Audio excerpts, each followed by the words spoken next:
Boa noite. Você está bem? Quantas pessoas felizes com Jesus temos aqui hoje à noite? Glória a Deus. Estou muito honrado. Deus sabe da minha alegria, do meu contentamento de estar conhecendo hoje à noite o rebanho que Deus deu ao pastor Marcelo Jamal.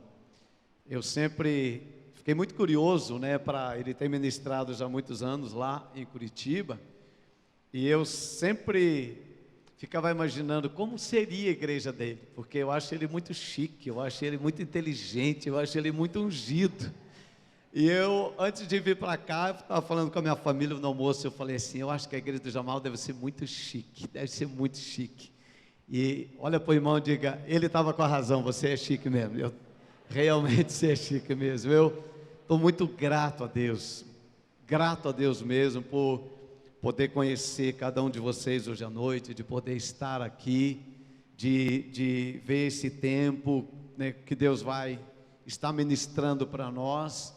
Eu sei que é feriadão em São Paulo, estou sabendo disso, e o pastor Jamal fez de tudo para eu estar aqui na semana passada, porque eu sei quando tem feriadão, lá em Curitiba como é no feriadão, sempre tem gente que viaja, nós gostamos que as pessoas viagem para poder descansar um pouco, tem uma vida tão trabalhosa na cidade, então nós gostamos quando as nossas ovelhas viajam. Então certamente algumas pessoas viajaram daqui nesse feriadão, mas eu não podia estar aqui, na semana passada e nem na semana que vem, então só podia estar nessa data, Eu peço perdão realmente por não poder ter atendido melhor a igreja naquilo que era o coração, do pastor Jamal, de fazer a conferência numa data melhor, Mas eu espero que aquilo que Deus tem para nós nesses dias, para mim e para você, Ele possa nos dar e nós possamos receber. Eu trago um abraço muito especial da minha esposa, o pastor. Eu estava concordando com tudo com o pastor José, desde que eu cheguei no aeroporto, ele e o Enéas foram me buscar, estava demais, estava uma unidade perfeita, até que chegou aqui na igreja. Ele disse que a esposa dele é a mulher mais bonita da face da terra, daí eu não deu para concordar, eu falei, a minha, a gente quase saiu no braço ali, brincadeira, Mas foi uma honra conhecer a esposa do pastor José.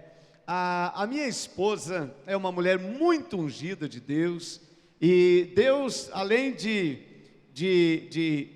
ser uma pessoa tão especial para mim, ela tem um nome diferente de todas as irmãs e mulheres, de todas as pessoas que eu conheço no Brasil, em todos os lugares que eu fui. Eu nunca encontrei uma pessoa com o mesmo nome da minha esposa. Eu acho isso muito, muito, muito interessante, E eu sempre faço o desafio, e se hoje, tiver alguém, alguma irmã com o nome da minha esposa, eu quero convidar você para um jantar amanhã que o pastor Jamal vai pagar para você, ele e a sua família vão pagar para você, Então essa aposta que eu faço. O nome da minha esposa, eu acho assim muito interessante. O nome da minha esposa é Sinorá. Sinorá, você conhece alguém com esse nome? Eu já vi Dinorá, já vi um monte de nome parecido, mas Sinorá, tem alguém aqui com esse nome? Não tem nenhuma irmã? Eu nunca vi nenhuma irmã, nenhuma mulher com esse nome. É uma presente muito especial. Deus nos deu 3 filhas, A Midian tem 28 anos, uma médica muito abençoada, casada com o pastor da minha equipe. A Thalita tem 23 anos, é psicóloga, trabalha na minha equipe, servindo na nossa escola. Nós temos uma grande escola de ensino fundamental. E a Rebeca tem 21 anos, formou em administração e é vice-diretora da nossa escola. Eu sinto muito honrado por ter uma família servindo a Deus, sou muito grato a Deus por tudo que Deus está fazendo. Eu quero, o pastor Jamal falou que eu posso ficar bem livre para falar nesses dias. Eu quero estar o mais por dentro da linguagem que vocês usam aqui para a visão da comunhão Ágape. Eu vou esforçar bastante. Às vezes eu sei que eu vou dar uma escorregada, porque tem alguns termos aqui que eu não uso todo dia, não é verdade? Nós, por exemplo, Casa Luz, a gente usa célula, então mesmo que eu vou esforçar para falar Casa Luz, mas eu já te peço perdão, porque de vez em quando eu vou acabar, mas é a mesma coisa, não tem nenhum problema, Então eu quero, né, estar falando nesses dias algumas coisas, né, que Deus tem colocado no meu coração e que realmente tem feito uma grande mudança, né, na minha vida, na minha família e no nosso ministério. O texto hoje, a minha palavra, né, o tema da minha palavra hoje à noite é mudando o destino através do discipulado. E eu vou usar um texto que até que eu comecei, né, ministrar esse tema, eu sempre usava esse texto para algo extremamente diferente. Talvez você já ouviu, né, uma ministração nesse texto, exatamente, né, como eu usava, Ruth 1, 16 e 17, é um texto que eu sempre usei para casamento, mas ultimamente tenho usado quando eu quero falar sobre discipulado. Ruth, capítulo 1, verso de número 16 e 17. Antes de lermos esse texto, eu só quero contextualizar. Você sabe, né, que Ruth era nora de Noemi, você sabe dessa história.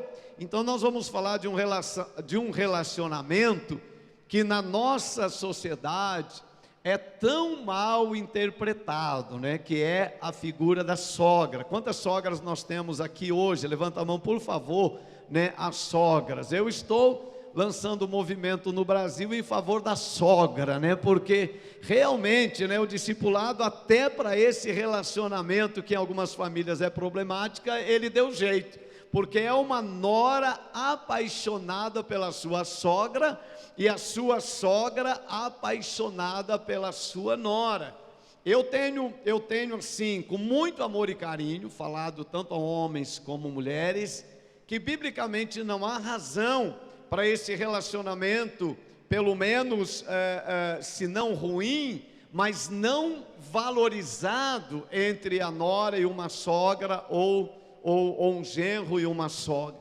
A gente, se nós pensarmos bem, e eu aprendi isso, a minha sogra, depois da salvação em Jesus, foi ela que gerou a maior fonte de felicidade da minha vida, que é a minha esposa.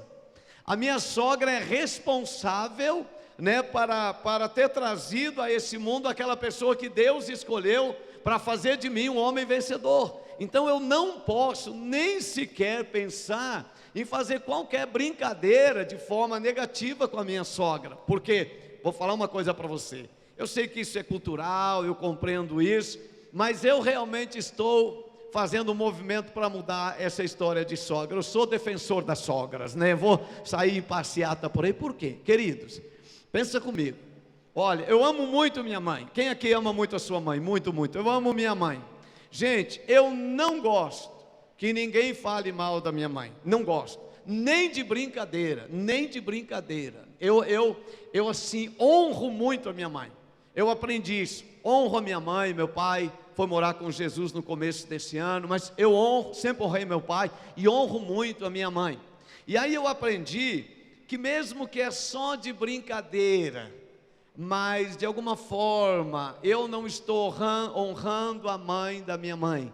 E se eu sinto um pouquinho triste porque alguém não está honrando minha mãe, é óbvio que lá no fundo, talvez a sua esposa ou o seu esposo fica um pouquinho triste quando faz aquelas brincadeiras bem terríveis de sogra, não é verdade? Então, eu aprendi, não faço, eu amo minha sogra, eu vivo mandando presente para minha sogra, né? Eu sempre que viajo para o Rio Grande do Sul, eu vou lá dar um beijo na minha sogra. Eu sou fã da minha sogra, ela sabe disso. Eu sou fã eu dou o melhor que eu posso para minha mãe e também para minha sogra. Se a tua sogra está aqui, meu irmão, vai lá dar um beijo na mão dela e promete que você vai dar um presente para ela ainda essa semana. Faz alguma coisa, resolve essa parada com ela, que Deus vai te abençoar demais, tá ok? Dando o recado aí para a sogra, vamos agora, né, realmente para o nosso texto.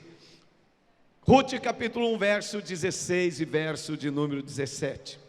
Disse, porém, Ruth: não me instes para que te deixes e me obrigues a não seguir-te, porque aonde quer que fores, irei eu, e aonde quer que pousares, ali pousarei eu. O teu Deus, o teu povo será o meu povo, e o teu Deus será o meu Deus.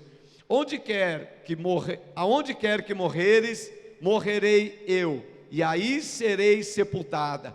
Faça-me o Senhor o que bem lhe aprouver, se outra coisa que não seja a morte que me separe de ti. Eu sou apaixonado por esse texto.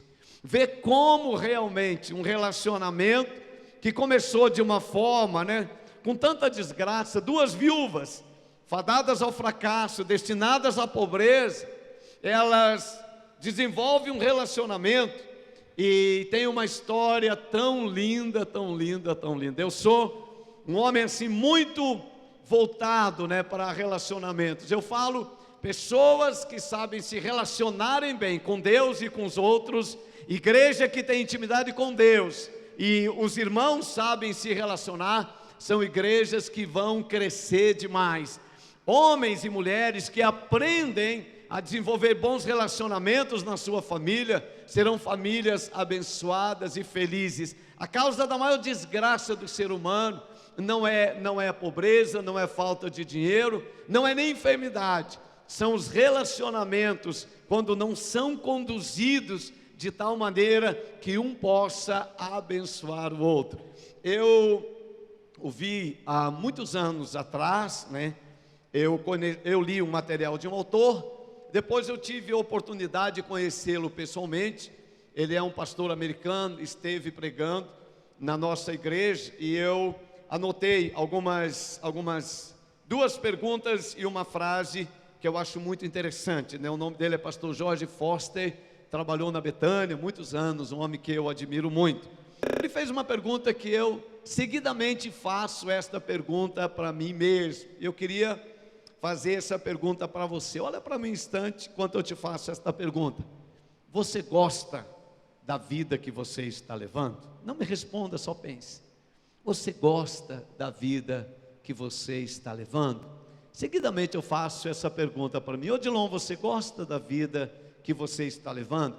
Eu não apenas faço uma pergunta para mim, mas eu procuro dar uma resposta a esta pergunta. Olha para o irmão sem querer resposta e pergunte para ele: você gosta da vida que você está levando? Pergunta para ele: você gosta da vida que você está levando? Olha, agora, tem outra pergunta que eu acho interessante. Tudo isso tem a ver com essa transformação por meio do discipulado. A outra pergunta é: você gosta da pessoa que você está se tornando? Queridos, é impressionante, cada dia a gente vai mudando um pouquinho. Hoje, você é um pouco diferente do que você era há 10 anos atrás. Estou certo ou estou errado? Eu sou diferente do que eu era 10 anos atrás. Há 10 anos atrás eu era bem magro, hoje eu estou diferente. Todos nós vamos mudando com o passar do tempo, Tem umas coisas que mudam, você não quer, mas mudam.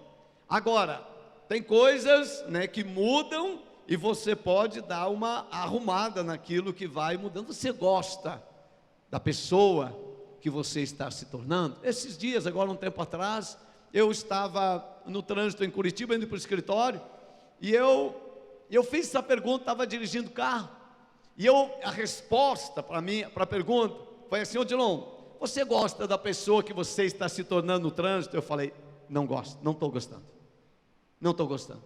Sabe por quê? Porque eu estava reclamando tanto, eu não era assim, mas agora no trânsito eu estava falando sozinho com com o motorista do carro do lado, ele nem estava me ouvindo, falando com o motorista da frente: você não está com pressa?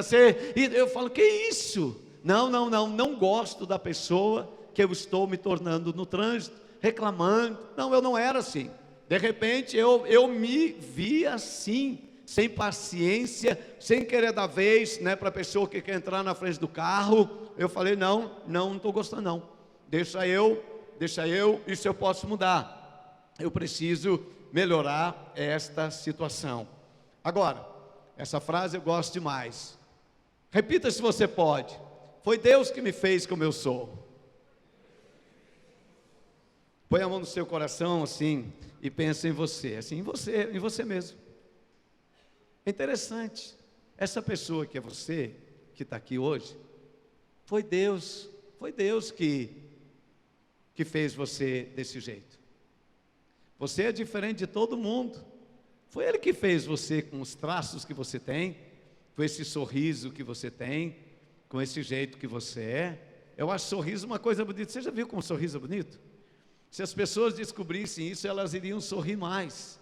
Eu falo para você, o melhor momento seu é quando você está sorrindo. Olha, sorrindo para a pessoa que está do seu lado, ela vai fazer assim para você. É verdade, é verdade. Quando você está sorrindo, você é muito mais bonito. E o pior momento é quando você está com aquela cara amarrada, emburrado, né? Todo mundo é horrível quando está emburrado, a gente devia saber isso, entendeu? Mas quando você está sorrindo, então diga assim: foi Deus que me fez como eu sou. Não, mas fala com alegria, porque você está falando de você, não é de mim, você está falando de você. Diga assim: foi Deus que me fez como eu sou, e me ama tanto, para me deixar como eu estou. Olha para o irmão, para a irmã, diga que você vai melhorar, com certeza, com certeza. Deus quer que a gente melhore. Foi Deus que me fez como eu sou, mas me ama tanto para me deixar como estou. Queridos, eu sou um homem extremamente apaixonado por discipulado. Minha história, desde o meu nascimento até hoje, tem a ver com o discipulado. Eu quero falar hoje à noite de 2 tipos de discipulado que estão na Bíblia e que alguns de vocês estão experimentando na sua vida, e talvez alguns de vocês, enquanto eu estiver falando, vão sentir tanto a ausência desse tipo de discipulado, que é a vontade de Deus para todo ser humano, mas talvez você não teve o privilégio de experimentá-lo. Eu não sei como o cristianismo ficou tantos anos sem ter a revelação desse presente de Deus para a humanidade. Eu não sei como tem famílias que ainda, de alguma forma, vivem fora desta grande bênção de Deus, chamada discipulado. Primeiro, eu quero falar do discipulado natural. Diga, discipulado natural. Discipulado natural. Abra comigo a sua Bíblia em Deuteronômio, capítulo de número 6. Deuteronômio, capítulo de número 6. Nós vamos ler do verso de número 4 até o verso de número 9. Deuteronômio 6, de 4 até o 9. Ouve, Israel, o Senhor nosso Deus é o único Senhor.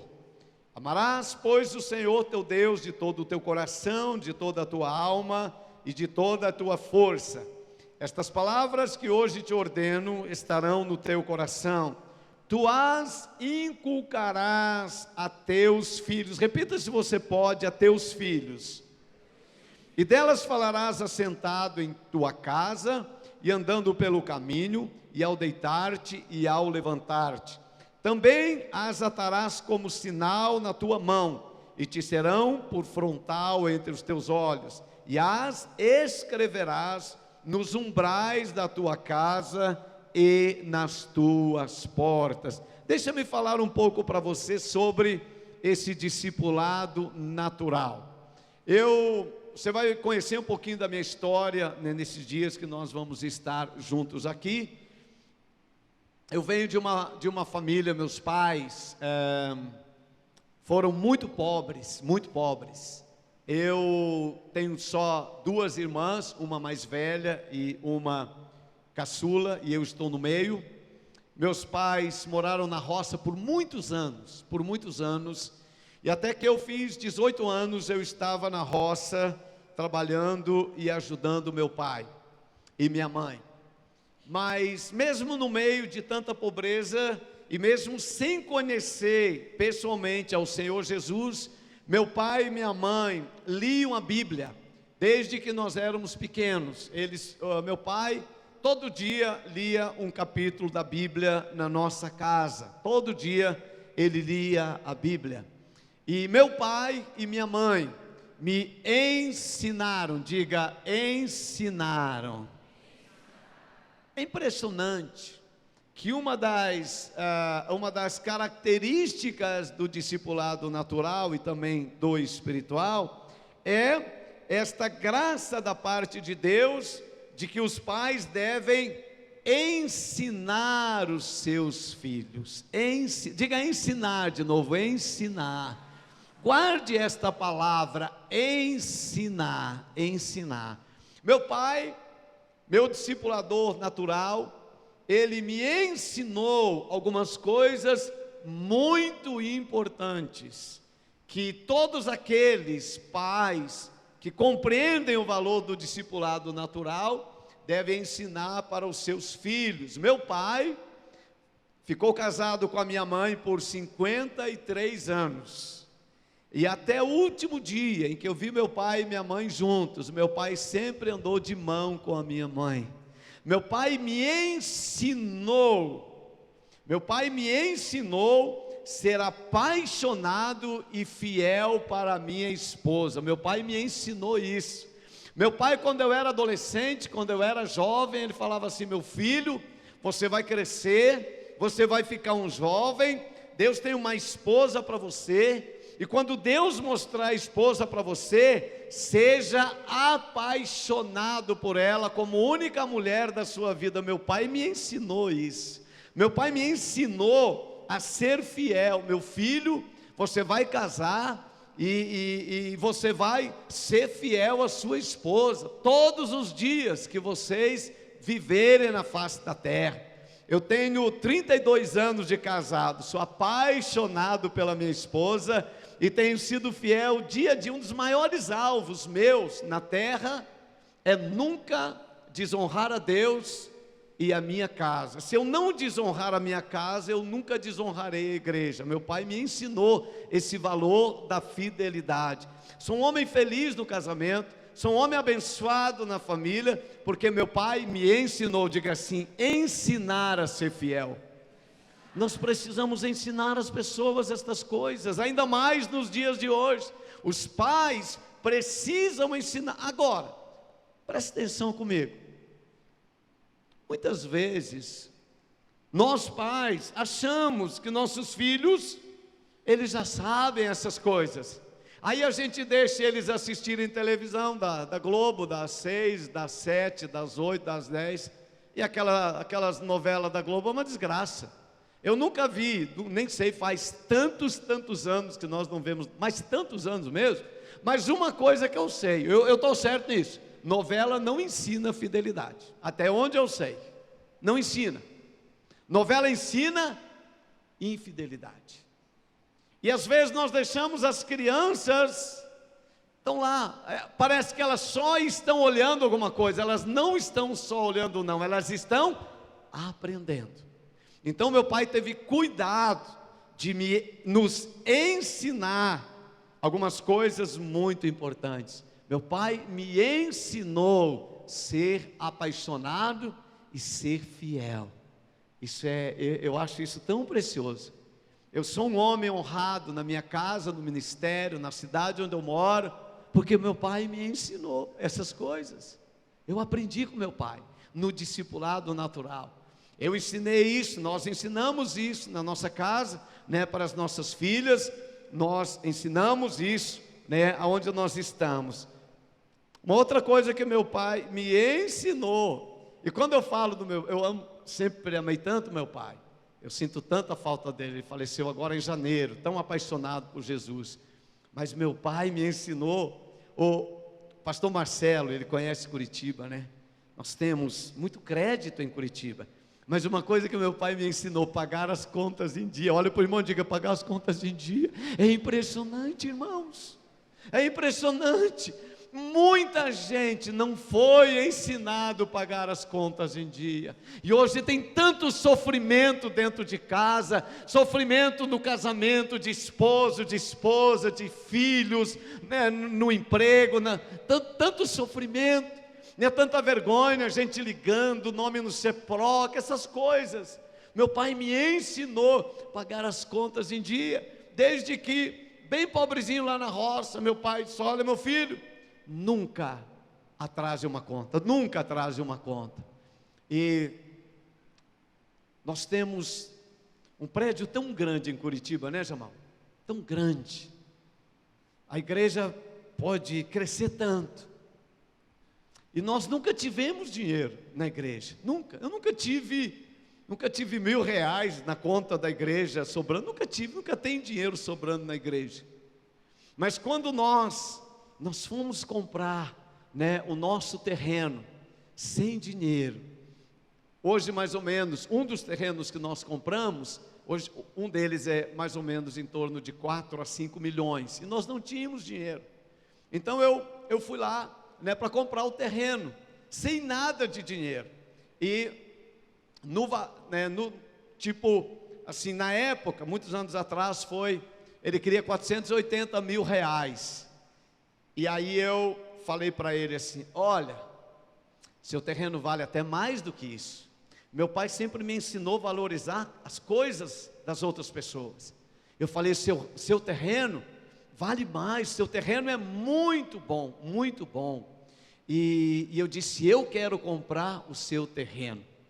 E ele ficou muito animado, e eu falei assim para ele: mas eu posso pagar, claro, para a igreja, eu posso pagar 360 mil, seu terreno vale muito mais, mas o que eu posso pagar não está desvalorizando o seu terreno, eu só estou dizendo que eu posso pagar.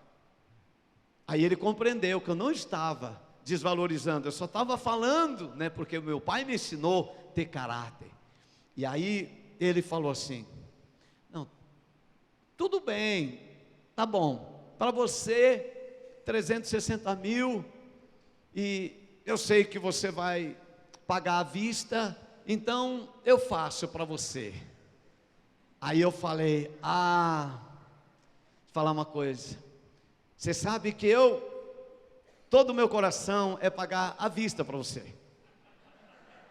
é pagar à vista para você, mas você sabe que eu sou um pastor, e se eu pagar para você tudo numa vez, eu só vou te abençoar uma vez. Então eu quero pagar em 20 vezes para você, que daí eu te abençoo 20 vezes. Ele falou: você está brincando? Falei: não, estou falando sério, estou falando sério. Ele falou: não, Odilon. Eu falei: ó, vai para casa e escolhe se você quer ser abençoado uma vez ou 20 vezes. Eu estou certo que nem um homem inteligente vai querer ser abençoado só uma vez. Pensa sobre isso 2 dias e depois você volta aqui. Claro que eu e toda a minha equipe de pastores ficamos orando. 2 dias depois ele voltou e falou: Odilon, me abençoa 20 vezes. Eu falei: com todo o prazer, porque temos crédito. Meu pai me ensinou a ser um homem de caráter, e nós temos nome na cidade, já tínhamos feito muitos negócios, né? Você não precisa de dinheiro, mas se você tem bom nome, você vai alcançar o que o outro que tem dinheiro às vezes não alcança. Meu pai me ensinou a ser um homem de caráter, a pagar as contas em dia, a falar sim, sim e não, não. Olha para o irmão, diga sim, sim e não, não. Meu pai me ensinou isso. O discipulado natural, meu pai me ensinou. Meu pai me ensinou, assim, eu dou graças a Deus. Meu pai me ensinou a trabalhar. Diga assim: trabalhar. Mas fala com alegria, meio que é sexta-feira, né? Você está um cara de segunda-feira, né? Diga assim: trabalhar. Meu pai me ensinou a trabalhar, gente. Nós temos tido resultados na igreja fantásticos de crescimento da igreja. Nós trabalhamos muito, realmente. Nós trabalhamos muito. Tanto eu, quanto toda a minha equipe, nossos líderes, né, de Casa Luz, de célula, a gente trabalha muito. Gente, é uma maravilha. Tem dias nós ralamos demais, o tempo todo, trabalhando, mas eu tenho gosto pelo trabalho. Sabe, às vezes, por exemplo, eu estava numa conferência lá no Rio Grande do Sul nesse final de semana, conferência é puxado, né? Eu acho que eu cheguei lá, não lembro se foi quinta ou sexta, prega de noite, prega de manhã, prega de tarde, prega de noite. Eu saí de Caxias, era 10, quase 11 horas da noite. Cheguei em Porto Alegre 1 hora da manhã. Domingo, 6 horas da manhã eu estava no aeroporto, porque nós temos a primeira reunião às 9h30, e eu quero estar lá para servir o meu povo, para trabalhar, mas não é peso, porque quando você ama trabalhar, né, trabalho é divertimento. Olha para o irmão, diga: trabalho é divertimento, irmão. Quando você aprende o gosto do trabalho, você entendeu? Né? Então, meu pai me ensinou a trabalhar, né? Eu gosto demais, realmente, eu amo trabalhar. Nós amamos, eu tenho um time que ama trabalhar. Nós temos uma chácara muito grande, nós temos uma chácara muito boa. Nós fazemos uma média de dois, dá para 2 em Curitiba, e por mês, né, fora de Curitiba também, 1 ou 2, encontro com Deus, né? Então a gente faz quase um final de semana e outro não, e nós construímos uma chácara muito grande, muito linda é a nossa chácara, muito linda.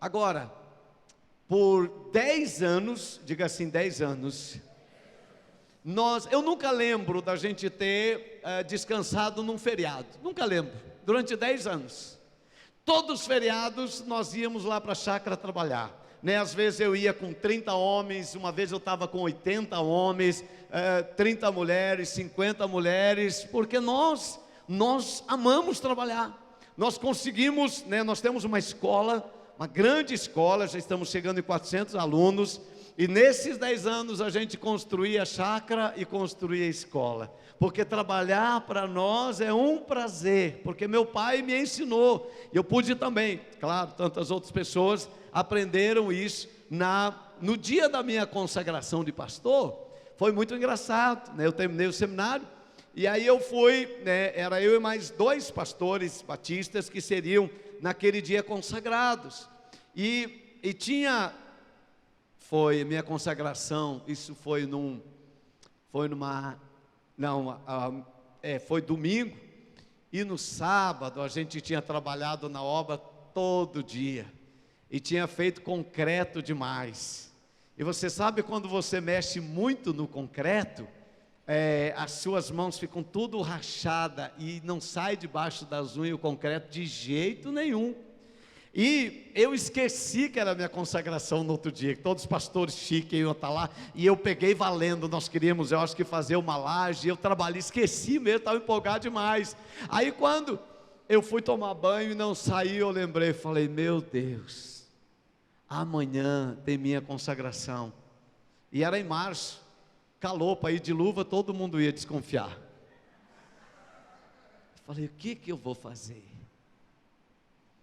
Eu fiquei o tempo todo da consagração com as mãos no bolso, porque não podia.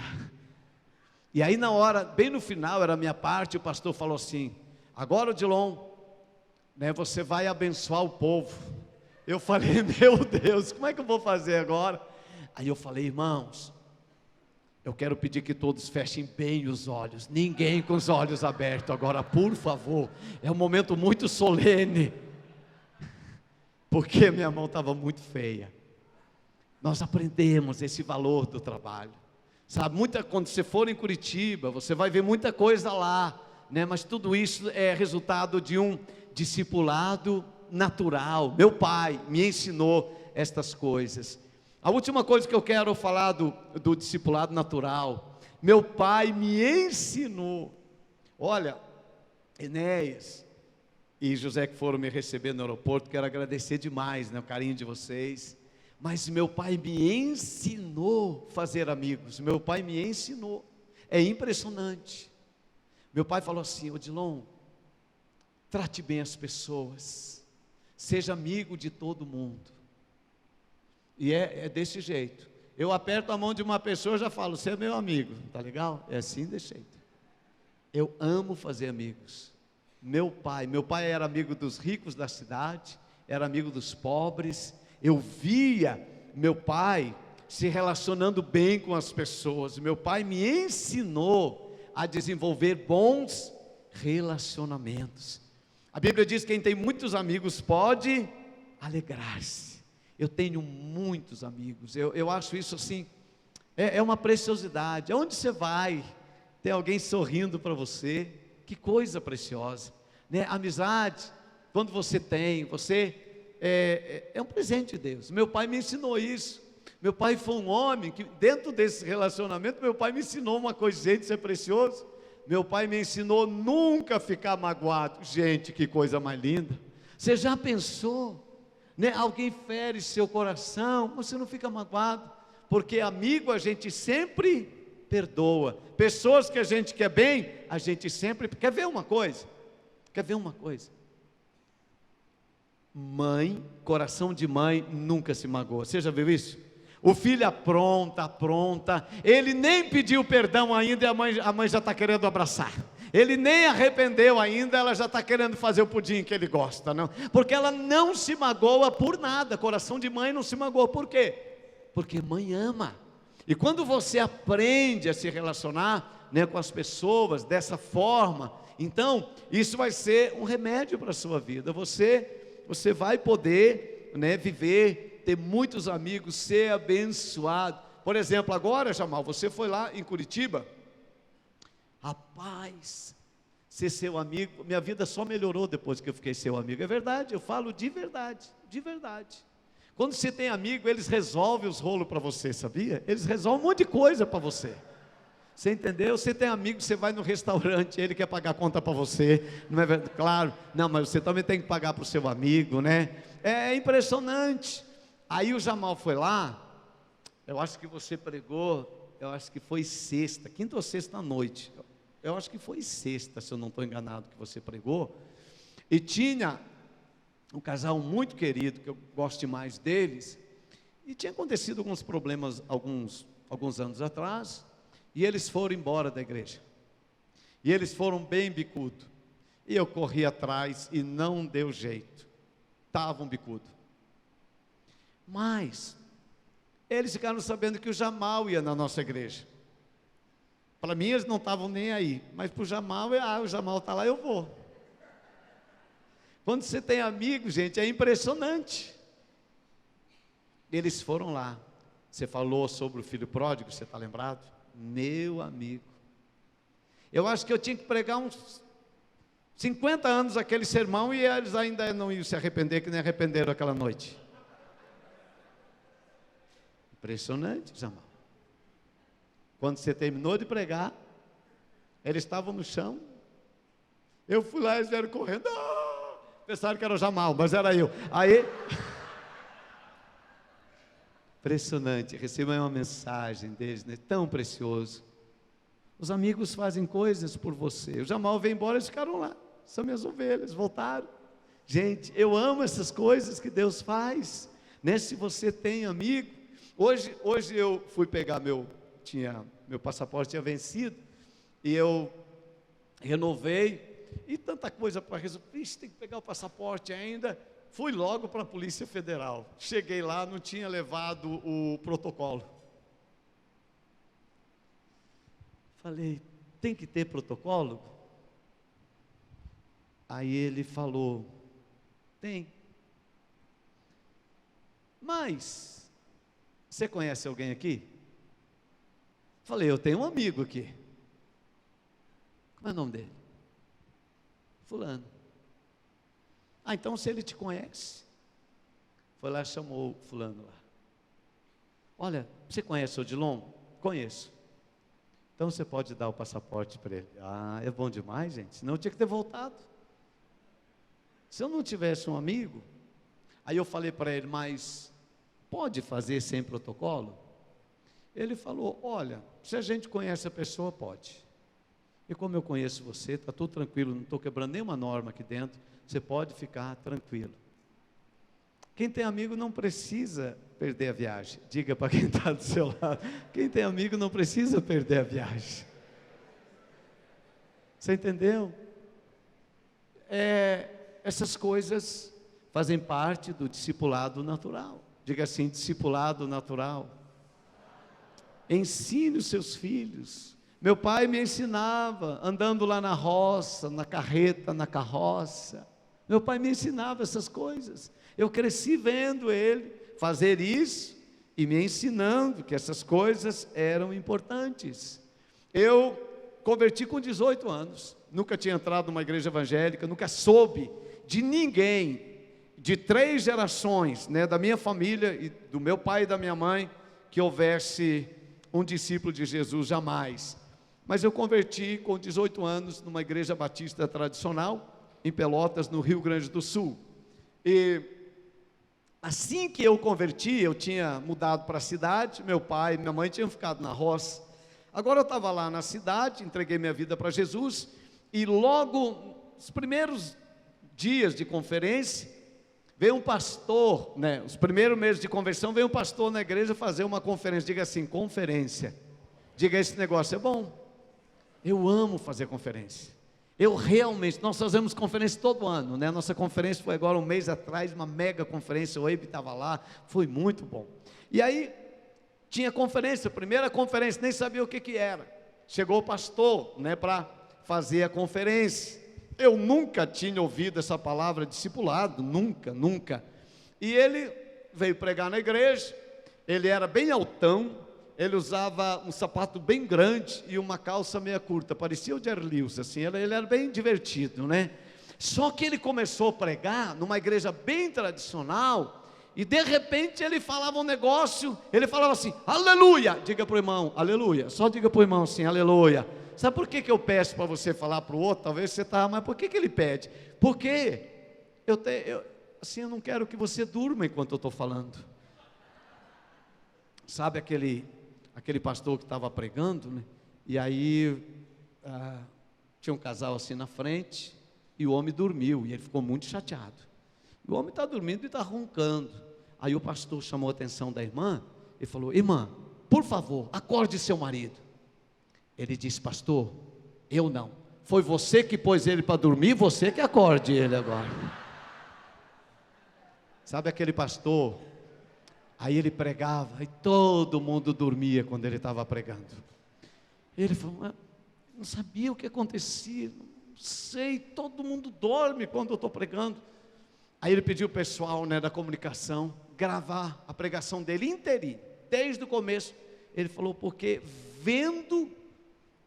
me vendo pregar, eu vou descobrir por que essa igreja dorme.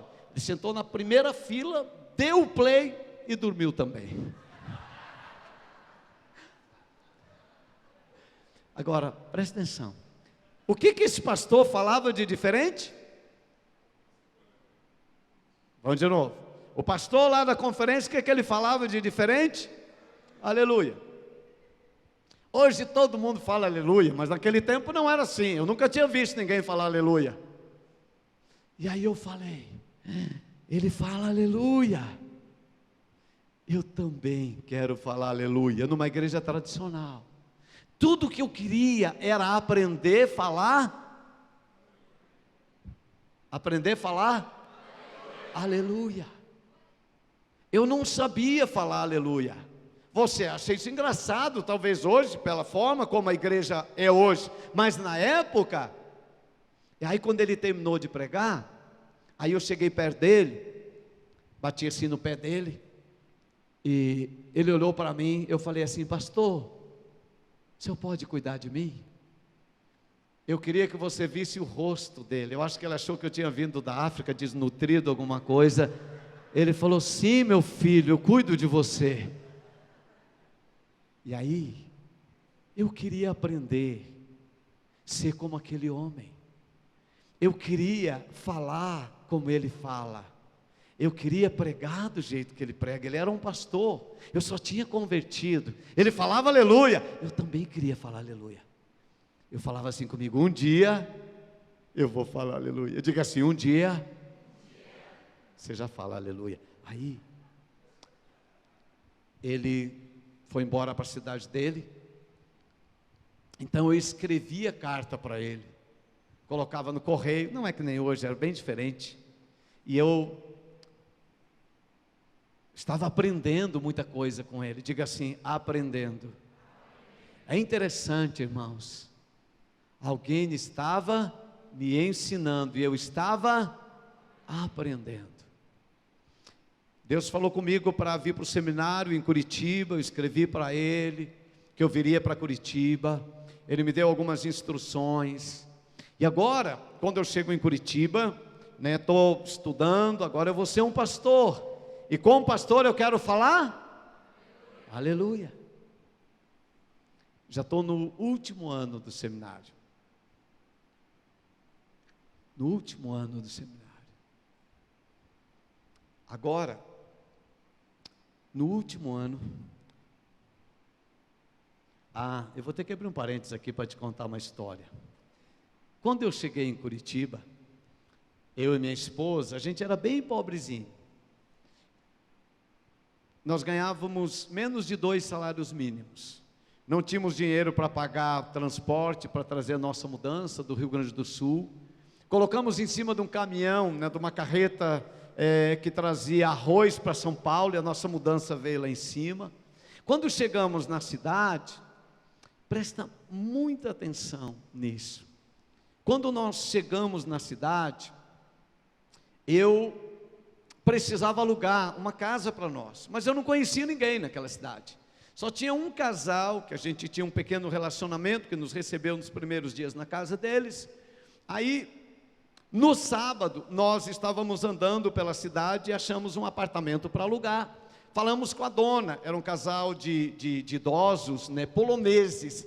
Ela olhou, a senhora olhou para nós, olhou para mim e falou assim: olá, gostei de você, quer alugar apartamento para você? Eu falei: minha senhora, eu estou desempregado, a gente ganha bem pouquinho e não conhecemos ninguém na cidade. Ela falou: olá, eu quero alugar para vocês. Ok. Ela falou: segunda-feira fala, meu filho, tá aluguel, está pronto, mora comigo. Segunda-feira, aí domingo, eu precisava do milagre, claro. Fui na igreja domingo, diga, fui na igreja domingo. Você não imagina, a igreja é um lugar de bênção, nunca pode faltar uma reunião na casa de Deus, você nunca sabe o que vai acontecer. Fui na igreja, primeira vez naquela igreja, primeira batista lá de Curitiba. Nossa, eu saí de uma igreja que tinha menos de 100 pessoas, e naquele domingo tinha 500 pessoas, era uma multidão para mim. Falei: meu Deus, que igreja grande. O pastor pregava demais, só não falava aleluia, mas ele pregou demais. Quando terminou o culto, eu fui apertar a mão do pastor. Diga, apertar a mão do pastor é importante. É muito interessante, irmãos. Eu estou falando de coisas bem sérias. Veja, apertar, porque o pastor é um homem abençoado. Você entendeu? Aí tinha aquela fila para apertar a mão do pastor. Eu entrei na fila. Falei também, ele nunca me viu, mas eu vou apertar a mão dele. Aí chegou a minha vez, ele pegou a minha mão e eu falei: boa noite, pastor. Com uma mão ele me cumprimentou e com a outra ele pôs nas minhas costas: Deus te abençoe, meu filho. E quando eu vi, eu já tinha passado dele. Falei: mas que coisa. Mas apertei a mão dele.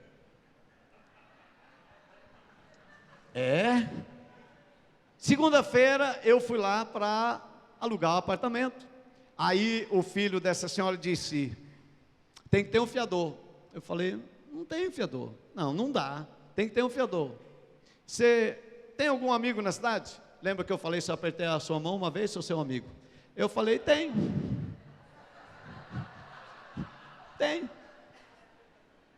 Ele falou: quem é? Eu falei o nome do pastor. Rapaz, esse homem é gente muito boa. Se ele assinar de fiador para você, está tudo resolvido, meu filho. Eu falei: amigo é para essas coisas. Liguei para o escritório da igreja, marcar um horário com o pastor, ainda segunda-feira à tarde. Aí ele me recebeu, me apresentei e falei: olha, falei meu nome, eu estive aqui ontem à noite, mas o senhor prega demais. Senhor, olha, eu fui tão abençoado. A hora que eu apertei a sua mão, pastor, foi impressionante. Parece que uma coisa veio sobre mim, impressionante. Deixa eu te falar uma coisa. Aprenda. Eu estava falando a verdade, porque ele era um grande pastor. Eu só estava chegando no seminário, tinha maior admiração por ele. E aprenda a elogiar verdadeiramente as pessoas. E aí eu falei, ele falou: tudo bem, mas Eu falei, pastor, na verdade eu estou aqui para lhe dar uma oportunidade. Eu estou alugando um apartamento de fulano de tal, da sua igreja, o senhor conhece? Conheço. Então, ele me disse que se o senhor assinar de fiador para mim, está resolvido o negócio lá. Ele falou, você quer me dar uma oportunidade para eu assinar de fiador para você? Eu falei, isso mesmo. Ele disse, Odilon, você está vindo para o seminário, não sabe que a Bíblia diz que não é para assinar de fiador? Eu falei, a Bíblia diz, pastor, mas não é bem de fiador assim. Porque fiador é aquele que tem que pagar a conta do outro se ele não pagar, mas não vai acontecer. Eu vou pagar tudo direitinho, só põe a sua assinatura naquele papel, pastor. O senhor não vai fazer papel de fiador. O senhor só vai assinar ali. Ele disse,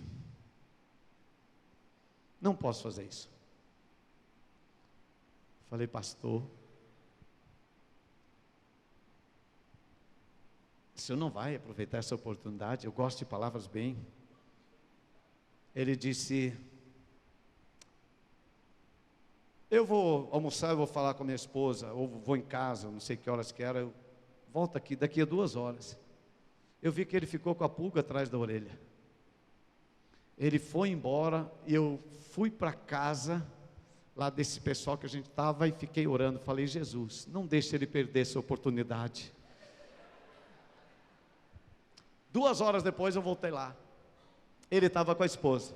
Ele falou, Odilon, não sei porquê, a gente vai aceitar e vai assinar de fiador para você.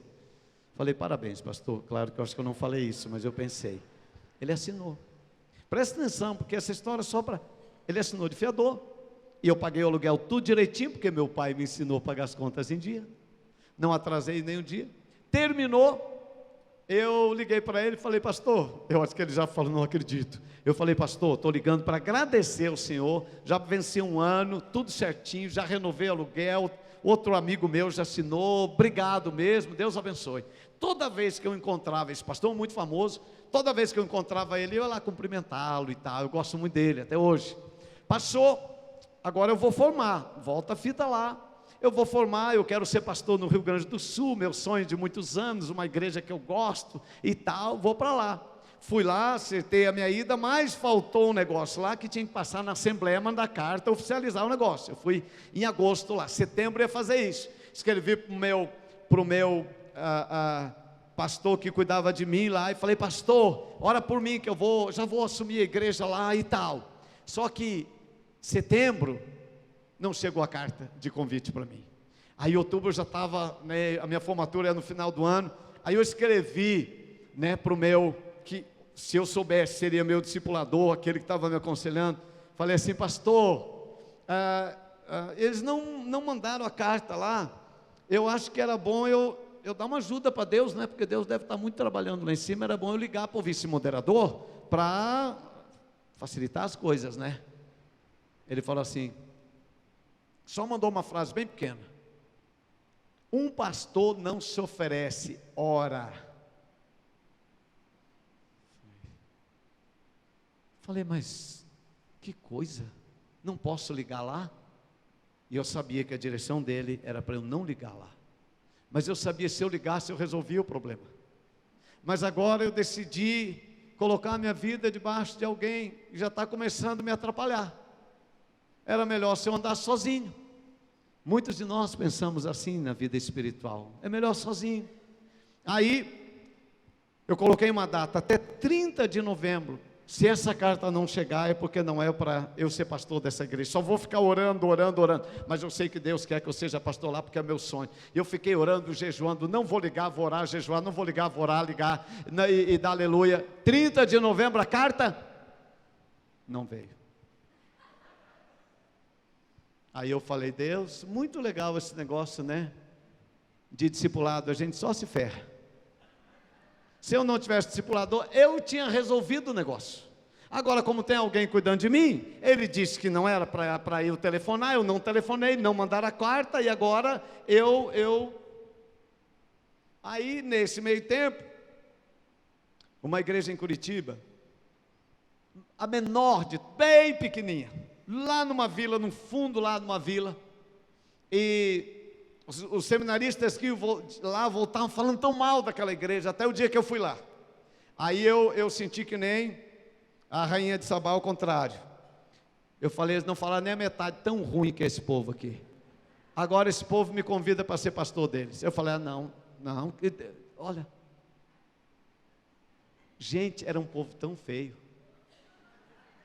Tinha uma irmã que tinha uma cara de vaca azeda, zebua, revoltada. Era coisa horrível. Não, estou te falando, ela sabe, todo mundo lá sabe essa história. Tinha um irmão que tinha uma cara de cavalo, olhar para você assim. Eu falei, meu Deus. Agora eu vou ser pastor, eu gosto de ver gente sorrindo. Imagina uma zebua me olhando, um cavalo. Eu falei, não, Deus me livre. A igreja que me convidou para ser pastor. Aí que eu fiquei revoltado com o discipulado. Eu falei, não é possível. Agora o que... Deus, olha, pobre, não entrava nem 2 salários mínimos na igreja, tinha 2 carros só na igreja, lá no fim de mundo, o salãozinho era desse tamanho aqui, e eu que queria pastorar uma igreja de 100 pessoas, agora essa com 25, e ainda com aquelas caras, que eu nunca fui bom de piada, mas eles não riam de nada, nem das piadas ruins, nem de boa, nada, eles não riam. Eu falei, Deus, não é possível. Dia 1º de dezembro, agora eu tenho só essa igreja para ser pastor. Toca o telefone. Um pastor amigo meu da cidade. Ele tinha a melhor igreja da cidade. Era uma igreja nova. E eu já tinha pregado muitas vezes lá, jovens, bateria, adolescente, aquele negócio, é o maior movimento lá. Ele me liga e fala assim, Odilon, eu vou embora de Curitiba, o pessoal gosta muito de você, e eu quero que você seja pastor dessa igreja. Eu falei, glória a Deus, que bom que o meu discipulador não conseguiu estragar a minha vida. Deus vai olhar para mim. Fui lá pregar no outro domingo, todo empolgado, animado demais, certo que eu ia ser pastor daquela igreja. Quando eu comecei a pregar, eu já tinha pregado lá muitas vezes, simplesmente, nunca mais eu experimentei, espero nunca mais experimentar. A graça, o favor de Deus da minha vida foi embora. Eu me senti a pessoa mais sem graça. Gente, você já comeu isopor? Mas imagina, comendo isopor. Gente, as minhas palavras pareciam isopor. Eu percebi as pessoas querendo comer e só fazendo cara feia, uma coisa horrível. Falei, Deus, será que discipulador joga praga? Porque parece que uma coisa assim na minha vida. Essa que estava certa, olha o que aconteceu. Eu desci, falei para minha esposa, eu falei, amor, Deus não tem essa igreja para gente. Deus tem aquela dos feios, vamos embora para lá. Escrevi uma carta para o meu discipulador, agradecendo, muito obrigado pelo seu trabalho na minha vida.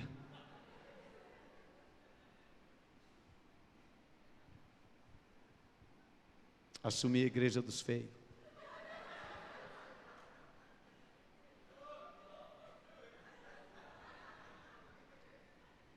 Fui pregar domingo de manhã, animado que eu estava. O vice-moderador falou assim para mim, domingo de manhã para você falar só 10 minutos. Falei, você está falando sério? Ele falou, você quer que eu repita? Eu falei, não, eu já sei. Preguei 10 minutos. À noite ele disse, o culto começa às 7 e acaba às 8. Você entendeu? Às 8? Eu falei, sim senhor, entendi, às 8. Estou pastorando essa igreja, tudo porque eu tenho um discipulador. Tudo porque eu queria aprender a falar aleluia.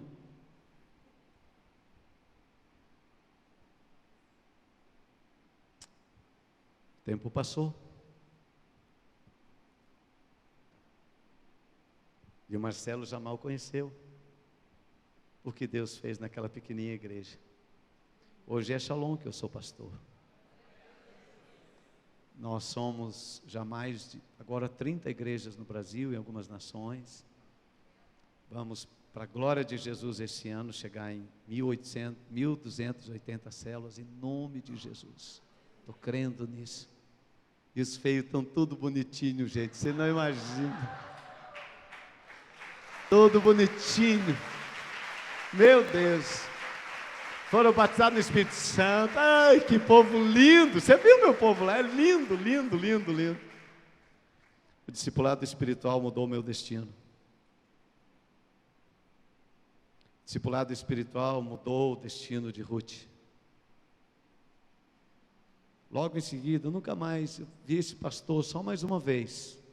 Ele foi embora para outro país, nunca mais eu vi. Eu tive o privilégio de conhecer o Abe. Eu tinha trabalhado por 10 anos e feito 80 células. 10 anos, feito 12 células. Desculpe. 10 anos, 12 células. Eu estava desanimado. Eu tinha saudade daquele discipulador que tinha cuidado de mim. Eu conheci o Abe. Em 99, o Abe começou a cuidar de mim. E o Abe tem sido, você vai saber um pouquinho nesses dias, as coisas que têm acontecido, através do discipulado pessoal. Eu falo que meu pai me fez um homem, meu discipulador me fez um líder. Hoje eu tenho servido nossa igreja como líder, tenho estado em alguns lugares como líder. Nosso coração é para discipular, é para repetir esse processo. Paulo escreve em Filipenses 4:9, tudo que você aprendeu, tudo que você recebeu, tudo que você ouviu, tudo que você me viu, isto fazei, e o Deus de paz será convosco. Eu sou muito grato, porque se não fosse o discipulado, eu não estaria aqui hoje com certeza, com certeza. Ainda que eu não entendi no começo, ainda que eu achei que seria algo tão difícil que estava prejudicando minha vida, mas logo eu compreendi que era, se não outra coisa, a vontade de Deus para dirigir os meus passos. Eu tenho sido tão abençoado pelo discipulado, eu tenho sido tão abençoado, discipulando também as pessoas. Eu falo assim, Deus, se eu não poderia ser quem eu sou sem o discipulado, eu não poderia ter o que eu tenho sem o discipulado. Quem tem pai, tem uma frase que eu falo, tem herança. Quem tem filho, tem esperança. Pastor Abe me tem um legado, me tem repartido um legado de herança, que Deus tem dado para ele, de ganhar almas e cuidar bem delas, de ser apaixonados por ver salvação de pessoas. E eu tenho aprendido que se você tiver filhos e discipular, você vai muito mais longe. Vou te contar a última história para nós ir embora. Eu estou no escritório, aí marca lá uma pessoa que quer falar comigo. E eu atendi, e quando... essa aqui eu vou te contar amanhã. Não vou contar essa história hoje, já é tarde. Não, essa é bem legal, eu vou te contar de verdade, eu vou te contar amanhã. Não, verdade. Eu não gosto de passar de horário, Deus sabe disso, eu sou muito zeloso. Você trabalhou o dia todo, meu irmão. Tem gente que a barriga está roncando, eu vi daqui da frente, agora eu quero que você vá embora jantar, entendeu? A gente vai estar junto amanhã de tarde, a gente vai estar amanhã à noite. Então eu sempre levo, e eu vou te contar a história, pode ficar certo que eu vou te contar a história, tá? É do pastor de terninho amarelo. Você pode me cobrar a história, que eu te conto a história do pastor do terninho amarelo. Vamos ficar de pé, irmão, vamos ficar de pé, irmã querida. Eu quero, nesse primeiro contato com você, queria pedir para o pessoal de louvor, se você pudesse, por gentileza, me ajudar. Tem algo que eu sempre gosto de fazer, eu aprendi isso com um pastor muito querido, e lá na nossa igreja nós temos um espaço bem grande, na frente da nossa igreja, bem grande, porque eu sempre costumo fazer isso, eu gosto de fazer isso. Queridos, discipulado natural precisa ser reestabelecido no meio da igreja, no meio das famílias. Deus colocou na sua casa filhos e filhas para fazer deles homens e mulheres de Deus.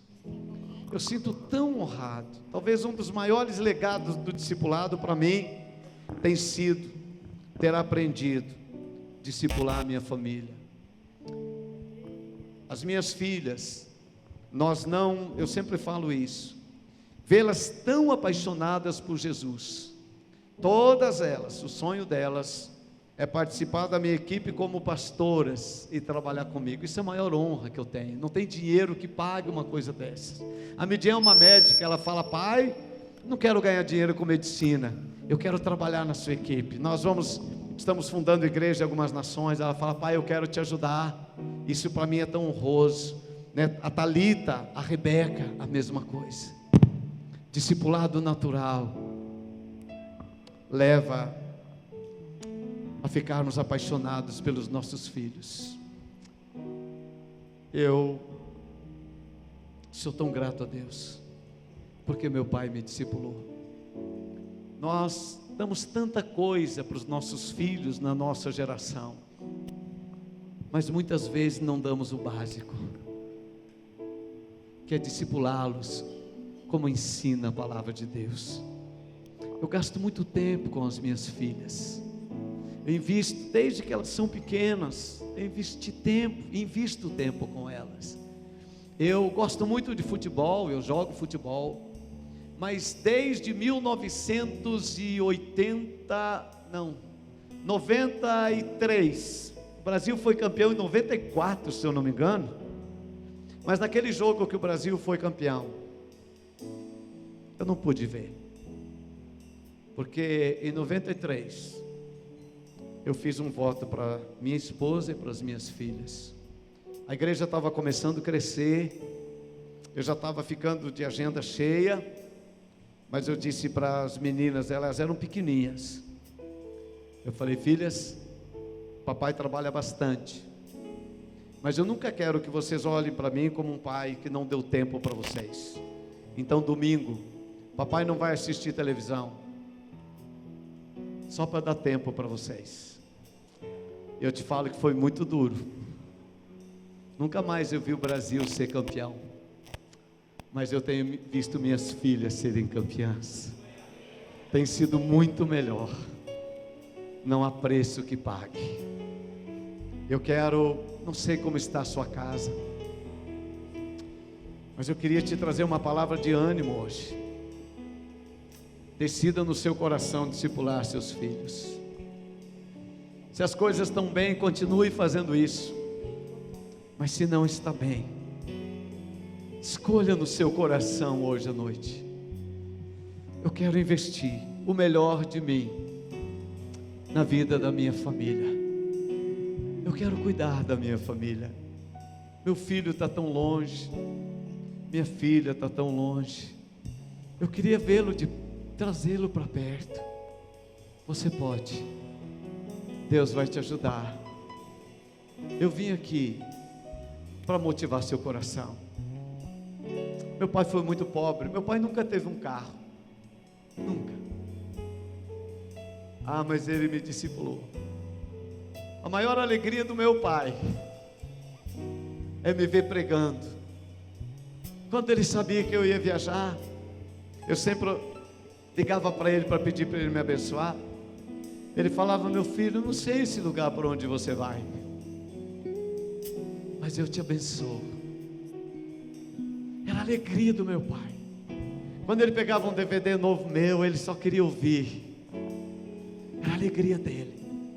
Os últimos dias dele, ele me ajudou a fundar uma igreja, Shalom, lá na cidade de onde eu vim. Eu não sou feliz porque minhas filhas são formadas, eu gosto disso, mas eu sou tão feliz porque elas são apaixonadas por Jesus. É isso que me faz o pai mais feliz da terra. Tem valido a pena. Não tenho uma família perfeita, não. Passamos por crise, não sou um pai perfeito, não. Mas tem valido a pena. Tem uma frase que eu falo que a melhor definição de amor não é dinheiro, é tempo. É tempo. Tudo que seu filho, sua filha talvez mais precisam, dá um pouquinho do seu tempo. Dá um abraço nele. Ele continua sendo seu filho. Ele pode estar nas drogas, ela pode estar numa situação bem horrível, mas é seu filho, é sua filha. Deus vai mudar a história. Tem uma nova história para você. Deus quer que você faça esse discipulado natural. Deus quer isso. Se seu filho é pequenininho, comece desde cedo. Comece desde cedo. Eu vou fazer 2 convites.